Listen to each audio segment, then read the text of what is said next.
Donc, présentation à 2 voix avec Florence sur les simulations d'options de gestion collective des effluents pour un territoire pilote. Donc, la problématique que nous avions, c'était de construire un simulateur qui nous permette de faire le bilan de l'intérêt déjà environnemental de ce type de gestion collective. Donc, il nous fallait intégrer dans ce bilan la consommation des engrais minéraux avec la quantité d'azote et de phosphore utilisés pour fertiliser les cultures au même titre que les effluents d'élevage. Donc, les effluents en tant que tels, avec leur gestion au cours du stockage, éventuellement du traitement et de l'épandage, les pertes gazeuses associées et en priorité celles qui ont un impact polluant, donc l'ammoniac, le NH3, le protoxyde d'azote N2O et le méthane CH4, et puis bien identifier les excédents individuels résultants de cette gestion-là avec les quantités d'azote et de phosphore associées. Et ben, ce qu'on voulait aussi avec ce simulateur, c'est dans le cadre de la mise en place d'une gestion collective, donc ici représentée, implantée à un endroit du territoire et donc interagissant avec une partie des exploitations du territoire, et ben, quel est le nouveau bilan avec cette unité ou ces unités? Donc déjà du point de vue de la modification des flux dont je vous ai déjà parlé, donc consommation d'engrais minéraux, émissions gazeuses et excédents, et puis des nouveaux flux associés déjà à des nouveaux produits, puisqu'en sortie de traitement, on va se retrouver avec non plus des effluents bruts, mais des coproduits qui peuvent être pluriels d'ailleurs. Et puis des consommations d'énergie additionnelles, des kilomètres parcourus supplémentaires et potentiellement, dans le cas de la méthanisation, de l'énergie renouvelable produite. Donc voilà quelle était notre problématique pour construire le simulateur. Si on rentre maintenant un peu plus dans le fonctionnement du simulateur en tant que tel, il fonctionne avec des données d'entrée. Donc, à l'échelle du territoire, il faut avoir pour chaque exploitation les effectifs animaux, les parcelles également identifiées avec leur surface et leur occupation culturelle, et également les positionnements géographiques des exploitations pour avoir les distances de transport entre exploitations.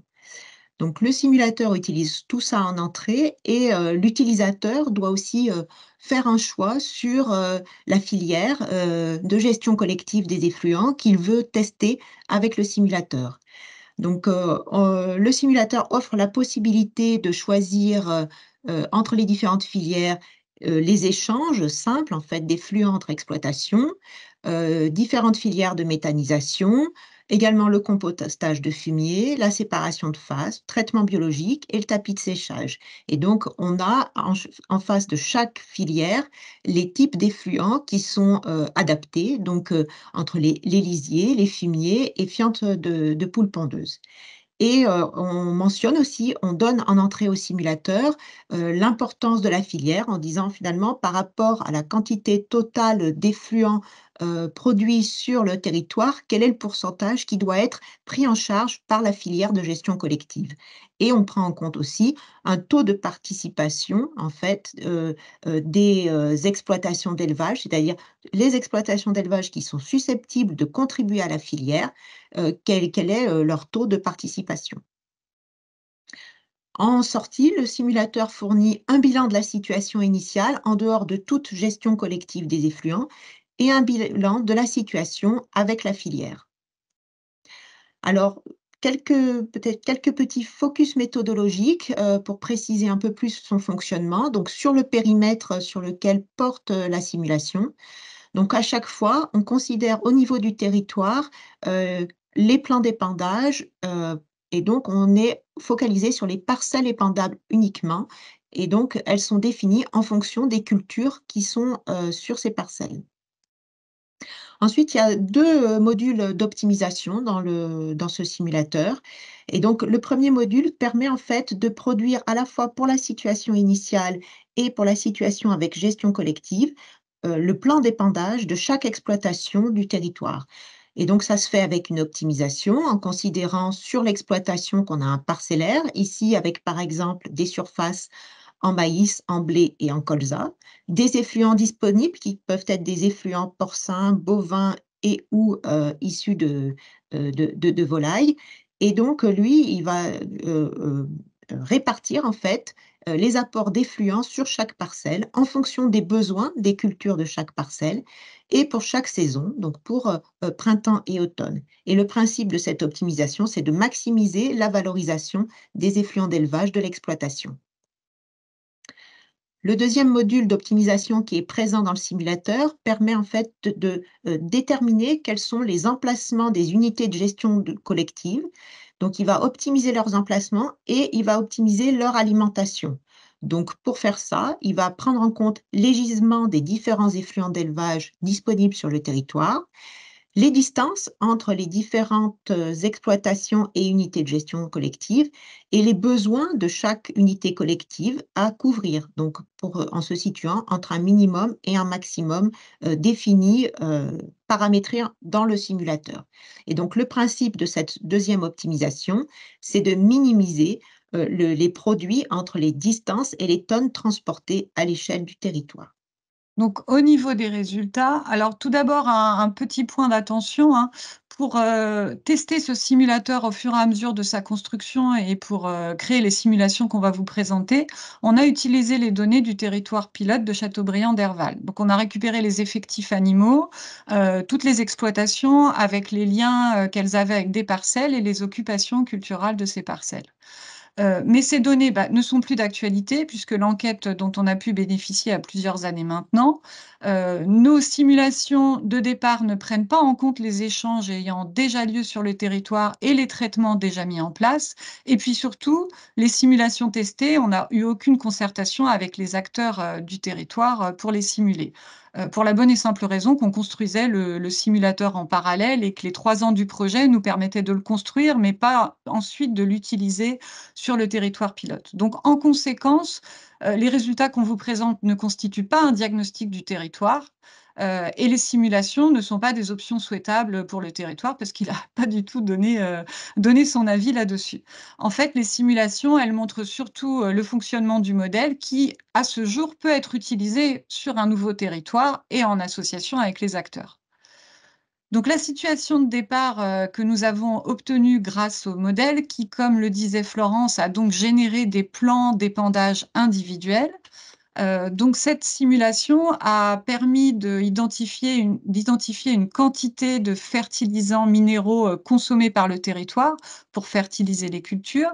Nous a permis aussi d'identifier parmi tous les effluents générés, quelle était la part qui avait pu être utilisée dans les plans d'épandage et en différentiel la part excédentaire.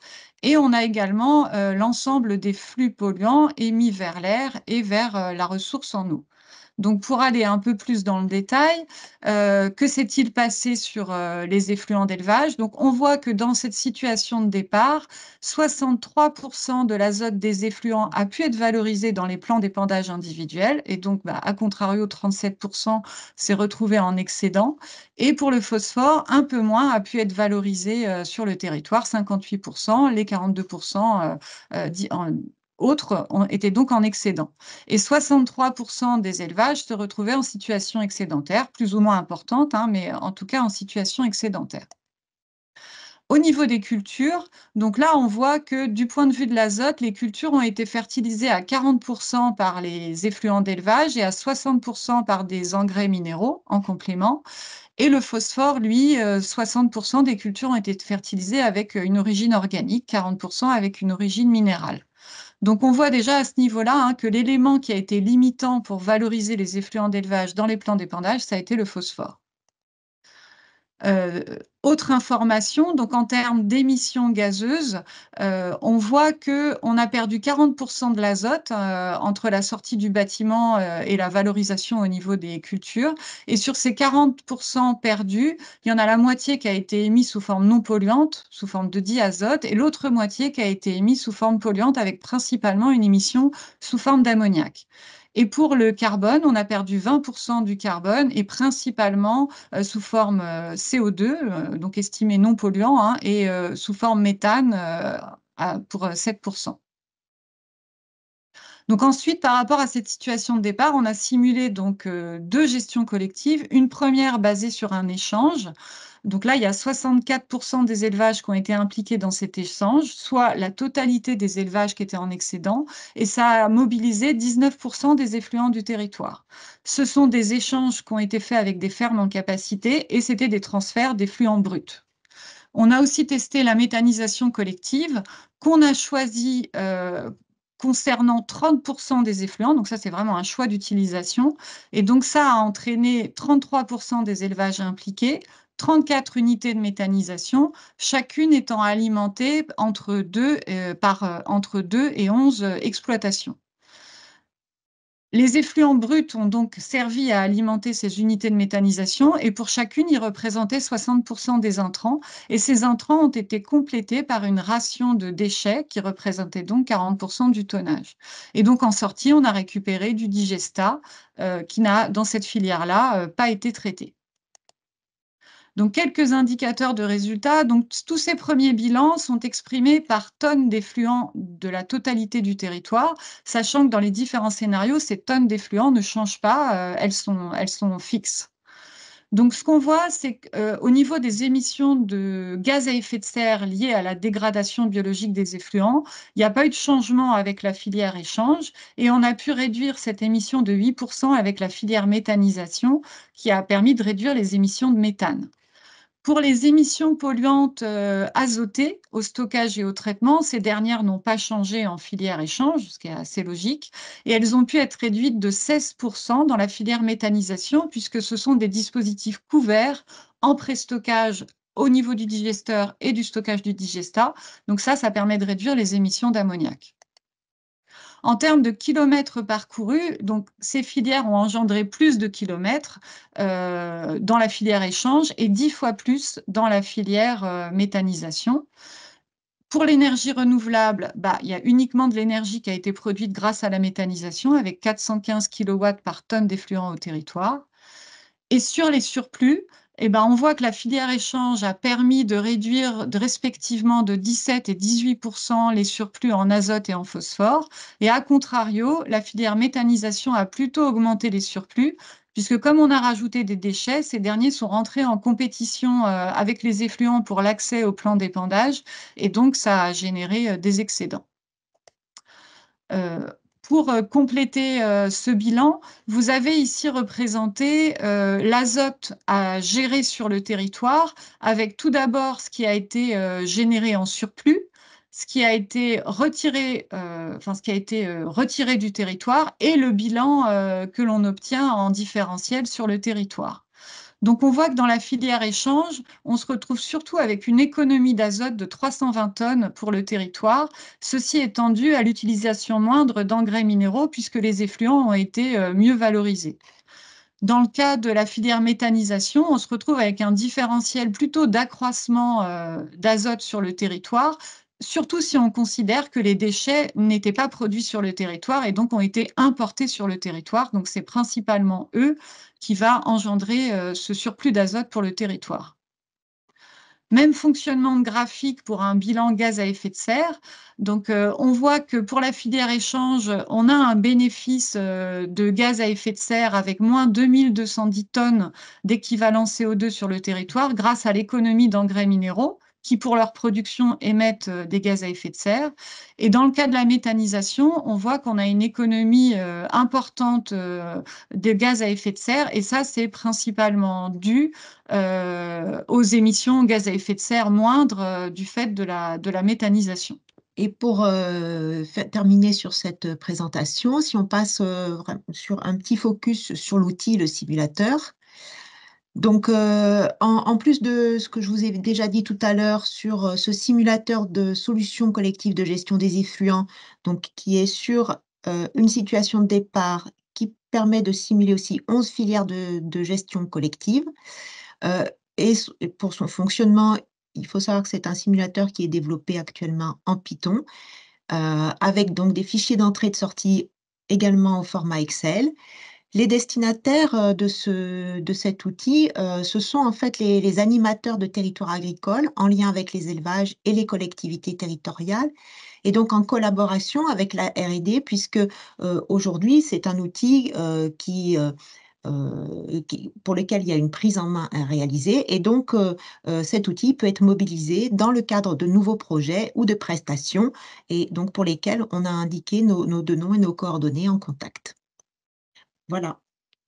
Nous vous remercions de votre Merci. attention.